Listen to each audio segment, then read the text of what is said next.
What if a common kitchen ingredient became a deadly force? Imagine a 25-foot wave, not of water, but of pure sugar, rushing through the streets of a major city.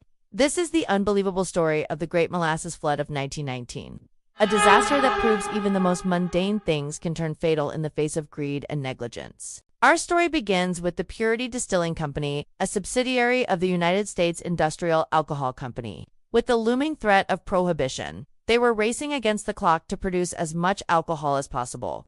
To do this, they needed a massive amount of molasses. So they built a monstrous steel tank in the heart of Boston's densely populated North End. But this was no ordinary tank. It was built in a hurry and was fatally flawed from the start. Residents of the neighborhood had complained for years about the sticky, brown syrup leaking from its rusty seams, and some even collected the drips for their own use. Yet, the company ignored these blatant warning signs, putting profit far ahead of the safety of the people living just feet away. On January 15, 1919, an unseasonably warm day thawed Boston's frozen landscape. The sudden rise in temperature caused the 2.3 million gallons of molasses inside the tank to expand, putting immense pressure on its already weakened structure.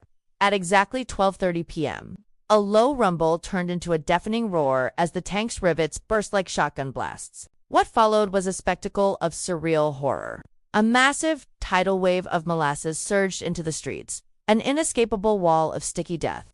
It was so powerful and so fast-traveling at speeds of up to 35 miles per hour that it tore a firehouse from its foundation, crushed buildings, and even tipped a trolley car off its tracks. People, horses, and wagons were swept up in the viscous flood, caught completely by surprise. The aftermath was a nightmare of epic proportions. The molasses, a non-Newtonian fluid, became even thicker in the cold air, turning the disaster zone into a tar pit. It hardened around the victims, suffocating some and trapping others under its immense weight. Rescue workers had to wade through the treacherous goo, struggling to free people from the sticky mess. The air was thick with the overpowering, sweet smell of molasses.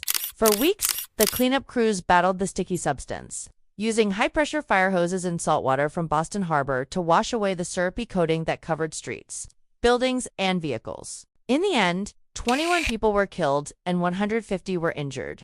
The company, in a shocking display of corporate indifference, tried to claim the tank had been blown up by anarchists. But a historic and groundbreaking class-action lawsuit proved them wrong. After a lengthy 3-year trial, the court ruled that the company's negligence was entirely to blame for the tragedy.